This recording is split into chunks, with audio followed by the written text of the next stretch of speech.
جب میرا باپ مجھے ڈاکٹر دیکھنا چاہتا تھا تو وہ بڑا عزت کا زمانہ تھا ڈاکٹری کا، کہ ایک عزت تھی، وقار تھا، مقام تھا، اس لیے میرا باپ کہتا پتر بڑی عزت ہے تینوں ڈاکٹر بناونا ہے، بڑی عزت ہے، بڑی عزت ہے تینوں ڈاکٹر بنا۔ اچھا، وہ دیہاتی آدمی تھے، دو باتیں کہتے تھے، بڑی عزت ہے بڑا پیسہ ہے، بڑی عزت ہے بڑا پیسہ۔ وہ اللہ نے پہلے ہی دیا ہوا تھا، لیکن وہ پیسے کا ذوق کس کو نہیں ہے، کس کو شوق نہیں، میرا پوتر تینوں ڈاکٹر بناونا ہے، بڑی عزت بڑا۔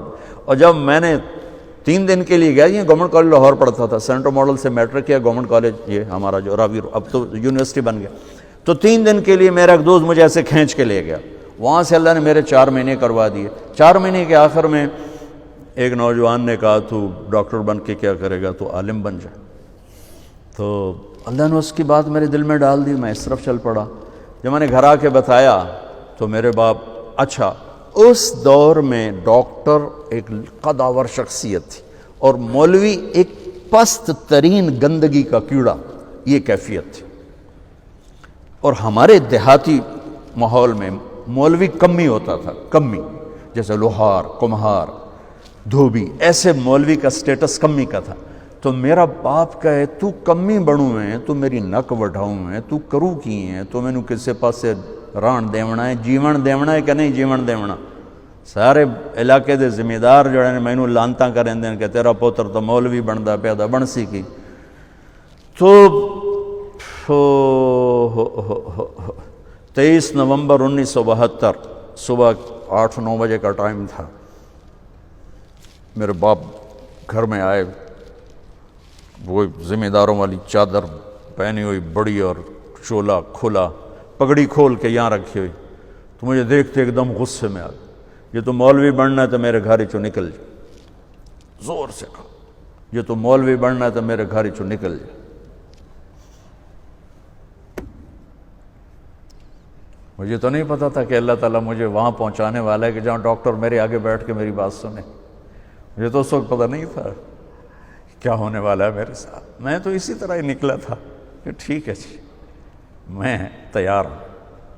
تو میرے باپ کی شدت دیکھ کر میری ماں نے مجھے الگ کر لیا کہ تو جا، کوئی نہیں، اللہ تیرا ساتھی ہے۔ 300 روپیہ میں نے دیا، 300 روپیہ بڑی بڑی دولت ہے اس وقت، میں نے 300 روپیہ دیتا کہ جا اللہ تیرا وارث ہے۔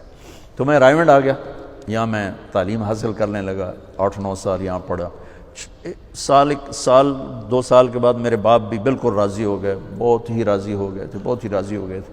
اس وقت امیج ڈاکٹر کا ایک بہت باعزت تھا۔ میں ہاتھ جوڑ کے رو کے کہتا ہوں کہ اب ڈاکٹر ایک کاروباری نظر آتا ہے، وہ بھی پیسے کے پیچھے ایسے ہی بھاگ رہا ہے جیسے مال روڈ کا تاجر بھاگ رہا ہے، جیسے لبرٹی مارکیٹ کا تاجر پیسے کے پیچھے بھاگ رہا ہے، وہ بھی ایسے ہی بھاگ رہا ہے۔ کوئی جائز کمائی، جائز محنت کا صلہ لینا کوئی منع تھوڑا ہے، وہ آپ کے رزق حلال ہے۔ میں کینیڈا میں گیا ہوا تھا، میرے یہ سر درد بہت شدید ہوتا ہے، تو وہاں وہ بوٹاکس نیا طریقہ ٹیکے لگاتے ہیں، تو کچھ دن گزر جاتے ہیں، تو مجھے پتہ نہیں تھا یہاں کوئی لگاتا ہے کہ نہیں لگاتا۔ تو میں کینیڈا گیا، وہ جاننے والے ڈاکٹر تھے پاکستانی، تو پارکنسن کے 5 بڑے ڈاکٹروں میں ایک ان کا نام آتا ہے۔ تو وہ ان کے کلینک میں بیٹھا ہوا تھا اور بات چلتے چلتے تو یہ ایسی ایک پینسل پڑی ہوئی تھی ان کے ٹیبل پر، تو وہ یوں پینسل اٹھا کے مجھ سے کہنے لگے مولانا یہ ایک پینسل میں کسی کمپنی کے ایجنٹ سے لے لوں تو میں بلیک لسٹ ہو جاؤں گا، ایک پینسل میں کسی کمپنی کے ایجنٹ سے لے لوں تو میں بلیک لسٹ ہو جاؤں گا، میں کلینک نہیں کر سکتا اس کے بعد۔ تو آپ ڈاکٹر بنے، تاجر نہ بنے، ڈاکٹر بنے، آپ مسیحا بنے۔ اللہ کی قسم مریضوں کی دعائیں آپ کی نسلوں کو نہال کر دیں گی۔ اگر آپ صرف تاجر بن گئے تو ٹھیک ہے 4 پیسے تسی وٹ لینے، لیکن پتہ نہیں آگے نسلوں کا کیا ہوگا۔ اور اگر آپ مسیحا بنے، ڈاکٹر بنے، مریضوں کی دعائیں لیں، پشتیں آپ کی اس کو بیٹھ کے کھائیں گے کہ دکھی کی دعا اللہ کے عرش کو ہلا دیتے اور درد مند کی دعا فرشتوں کو رلا دیتے۔